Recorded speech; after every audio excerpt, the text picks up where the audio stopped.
In the beginning of time, two immortal factions warred across the skies for the ultimate superiority.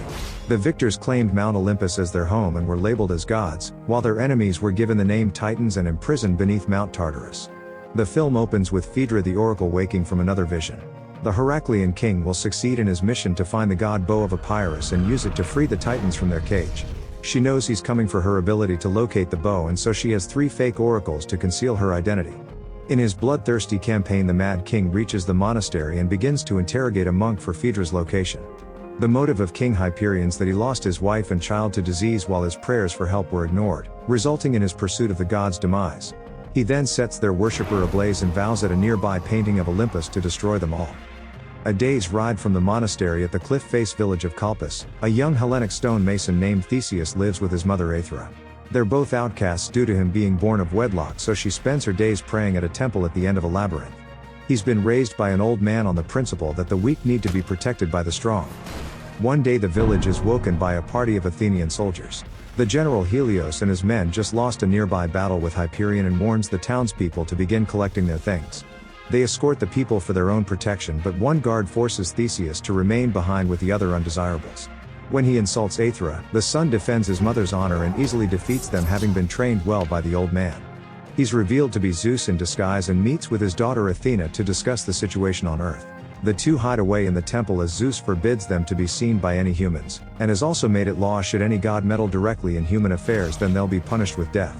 Therefore he's been training Theseus for years, as he sees him as their best hope of preventing Hyperion from releasing the Titans.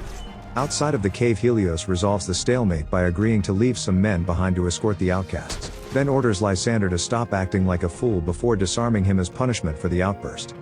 That night, scorned by the demotion, Lysander kills his fellow guards on watch as he plans to defect. He's taken into the Heraclean camp where the Minotaur poisons his spiked helmet, and is talked down to by Hyperion as he brings in a monk to continue interrogating. The king searched but found no sign of the bow, and when asking the priest again, he takes a nearby knife and slices his own tongue off as to not be tempted to speak. For killing the Athenians and giving their enemy access to Colpus, Lysander's let live by Hyperion and joins his army in the most painful way. Unlike the brave monk, he deems the traitor weak, and has his beast of a lieutenant the Minotaur remove his ability to procreate more cowards. The next day, when exiting the temple, Theseus sees his village burning and Hyperion's forces slaughtering his people. When they're about to execute his mother, he has no choice but to kill a few of the soldiers, including her captor, but is outnumbered and overwhelmed. With his beetle hat atop his head, Hyperion does the deed himself, executing Aethra, then orders the son to be sent to the salt mines where he will work until he dies. At a water hole in the desert, the prisoners stop for a rest along with the captured Oracle sisters. Phaedra inadvertently touches Theseus and has a vision of his potential to save them, but also to be their destroyer should he ally with Hyperion. With him too weak to even make it to the water, Phaedra hydrates Theseus herself and then conspires with a thief named Stavros to escape. That night, they simultaneously all jump their jailers with tiny blades supplied in secret by the oracles. They escape into the desert, but the fake oracles bravely remain behind to give Phaedra some more distance on them. At the monastery, Hyperion's begun an open quarry around the base, digging away in search of the bow.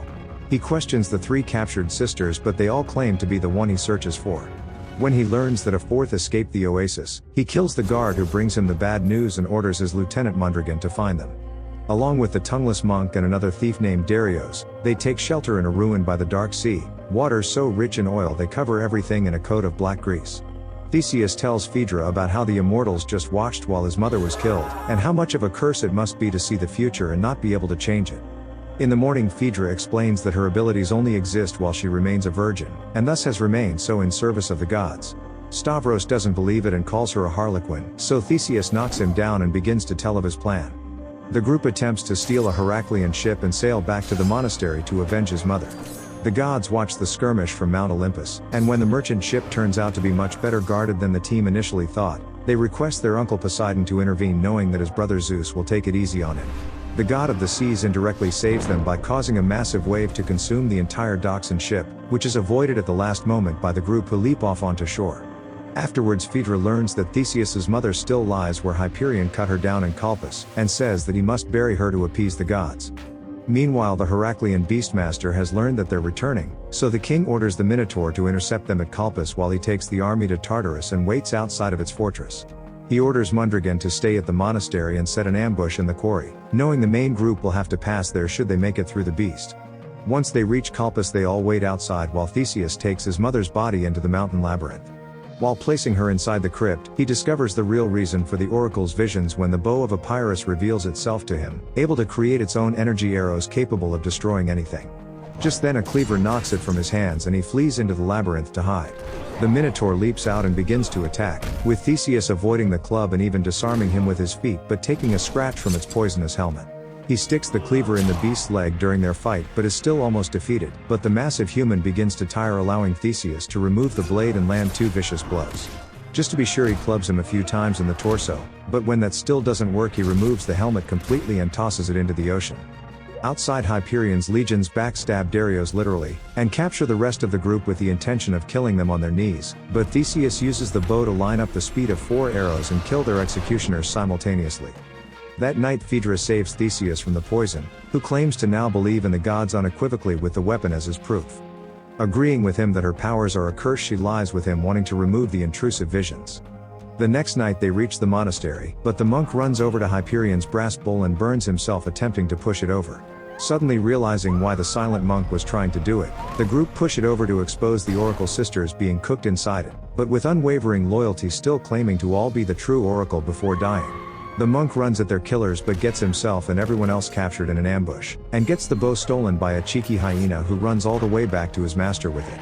The brave monk's instantly cut down by Mondragon, but when he goes to strike down Theseus, the young god Ares intervenes, popping the skulls of the lieutenant along with his entire Heraclean squad with his tiny-headed hammer. His father descends and it pains him to do it, but an enraged Zeus destroys his son Ares as punishment and tells the humans that no god will ever help them again. As a result, the deceased god's scorched remains are kept at Mount Olympus where his family mourn him. The humans take horses and ride to Mount Tartarus and join the last stand against Hyperion, who's currently back in his beetle hat. They locate Helios and discover the fortress to also be the last defense between the Mad King and thousands of innocent civilians. Theseus meets with the Hellion king Cassander, who refuses to listen and keeps the gate open in the hopes of more soldiers returning, but not realizing that everyone else in the land's either dead or converted. Inside his tent, the king Hyperion's told by his beastmaster of Mondragon's failure, and takes particular offense to hearing of Theseus's favor with the god who saved him. He demasks his beastmaster, who's actually proved himself more useful throughout this campaign than the rest of his lieutenants ever were, and thumb gouges the loyalist's eyes until he dies.